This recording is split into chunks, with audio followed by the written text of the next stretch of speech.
Carl, we'll start off last weekend, a really good win against Hemel Stags, the biggest win of the season. Oh yeah, it was really, really pleasing. You know, you never like to see these big blowout games and the big scores. I don't think it does anything for anyone. It's tough because, you know, you go into a game like that, and then the very next week you're going and playing second in the league, so you've got to go adjust. You know what I mean? It's really tough. We would have probably liked a bit tougher fixture, but we can only play what's in front of us, and some of the players who got picked really, you know, put their hand up and give the coach some headache selections. And the win at the weekend as well secured Doncaster a place in the top 4 ahead of the Super 8s and 4 home games down here at the Keepmoat Stadium. Yep, and it's something that, you know, I'd been a little bit concerned about. We set our stall out at the start of the year to make the top 4 and wanting the 4 home games in the playoffs. So, you know, to achieve that is very, very pleasing. And you know, the way we done it as well was great. And you just got to give the players a little bit of respect there, because they've had 2 games on a pitch that they're not used to, and we've had 2 real decent victories on them. One of the questions from supporters this week is, can we get head coach Gary Thornton on a bit more often, maybe once a month? You know, if that'd be possible. Oh, yeah, I think that's a great call. We'll get him on now then, shall we? Huh? G. Come on, Gary. The supporters want you on the. How you doing, mate? Just going for a run, were you? Yeah, just doing a bit of training. All right, Jim. Are you want to film it? Yeah. Just they want the coach on, so I'm just going to pass the mic over and let Gary speak a little bit about. Obviously, we made the top 4, Gary, and well done to you and your team. We've made the 4, which was a goal, and now we're going into a big game against Rochdale in the playoffs. And just, if you just want to let everyone know how you think we're travelling.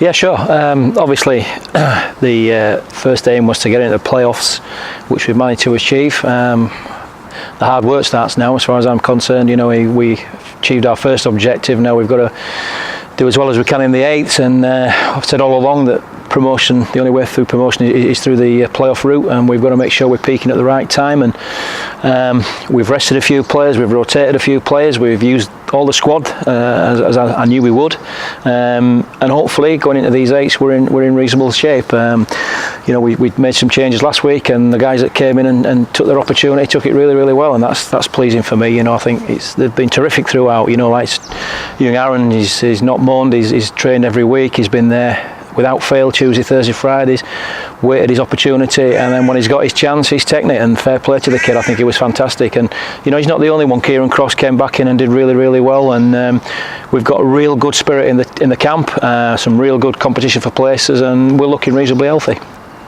I've said on here the last few weeks, obviously you know how the league works, the format works, and you know, hopefully we are, like you said, peaking at the right time.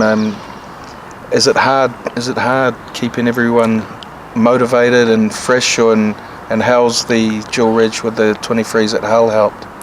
It is difficult because they all want to play, and they all want to play every week, but I've tried to freshen things up, especially in that middle unit of the field. You know, the props, loose forwards, that's the engine room. Those are the guys that take the most stick. We've tried to rotate round and keep them reasonably fresh. We've been able to do that.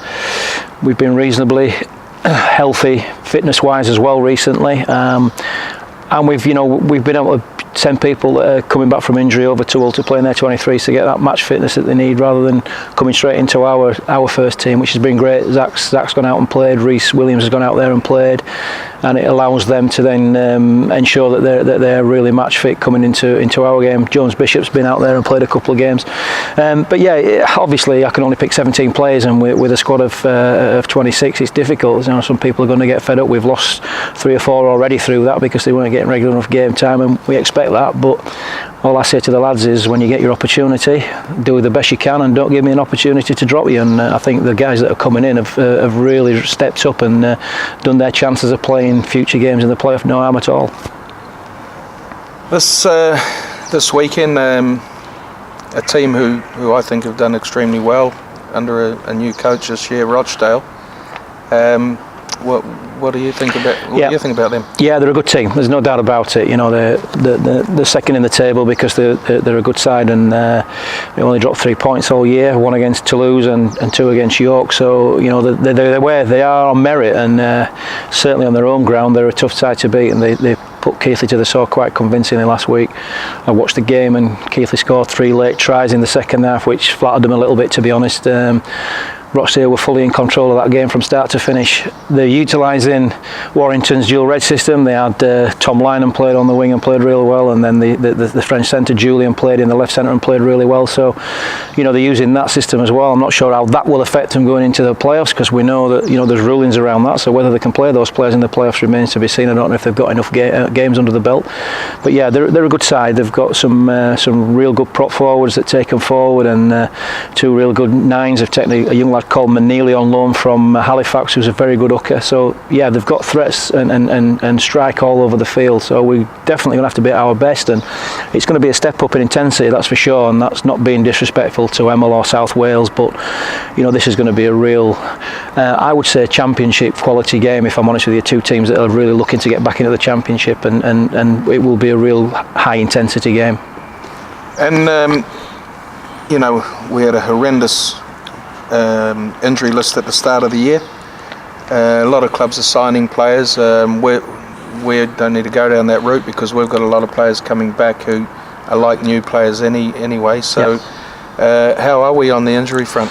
Yeah, that's true. You know, we had quite a few injuries and guys that were out for 6 to 8 weeks. So, you know, Joe Pickett, George Milton, Jordan Howden, and getting those players back for the last 4 or 5 weeks has been a massive boost for us, you know. And you're right, it's like getting a fresh player, because they've missed a large chunk of the season, and they will get better as the more game time, more fitness that they get through playing games. So I'm expecting them to improve even more. I think they've also showed the value to the team and the reasons why we wanted to bring them to the club, because they're certainly very good players. Jordan's got a little bit of a setback, Jordan Howden, which I'm hoping he's not too serious. I know it's not too serious, but we might just have to be a little bit careful. He's got this hip problem which kept him out for the start of the season, that keeps flaring up every now and then, but Carlisle Physio is managing it really, really well, and it's not a long-term thing. We're just going to have to, you know, manage it through till the end of the season until we can get it fixed up. Obviously, Matty Nicholson's still out with this knee injury. We don't think that's too serious. We're expecting him back for the playoff series. Other than that, we're reasonably healthy. We did pick up a couple of bumps and bruises on Sunday, but they're not long-termers. Tom Carr's got a dead leg, and so we're hoping that they're going to be all right, but we won't risk anybody, you know, that's not 100% fit. We've got a week off next week anyway, due to the fixture, where the fixtures have worked out. So anybody that's not right, anybody that's not 100%, we'll give them a couple of weeks to get ready, and so that when we go into the playoffs, we're picking from strength. Some good news on Palacina as well over at Hull. As we know, he's 1 game away from qualifying from playing for us in the playoffs, and we're hoping that will happen over the next couple of weeks. We've got till the 22nd, I think the deadline is for that. Been in touch with the Hull physios, and they're pretty happy and pretty optimistic that he'll make that game. So that'll be a fantastic bonus for us to have Fecker back in our ranks, ready for the playoffs. So yeah, the injury situation, certainly compared to how it was at the start of the season, we're a lot more healthy. Mason Tonks is due back over the next couple of weeks. Mike Kelly's probably a little bit longer term. His knee injury is not reacting to treatment like we expected it to. And young Brad England, who you haven't seen very much of, but came and played a game for us against Leeds in the friendlies and broke his kneecap. He's probably 2 or 3 weeks away as well. And these players, they're absolutely busting to get some game time and get back on the field. So again, it'll freshen us up, and should be in decent nick going into the playoff series. Well, there you go. You wanted the coach on. He's on. We'll try and get him on a lot more regular for you. 2 things I want to add that everyone's been asking. We should know the draw for the playoffs about around the 12th or 13th. So that's next week. The Challenge Cup game, that's down here. I am meeting with the RFL on Monday.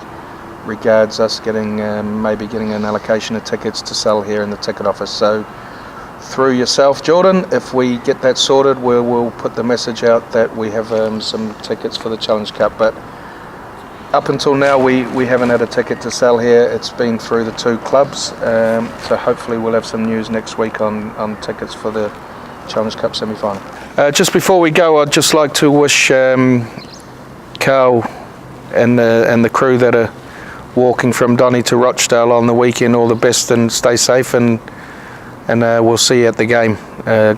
Great stuff what you're doing for Carl and this young fella, and everyone on it, enjoy it.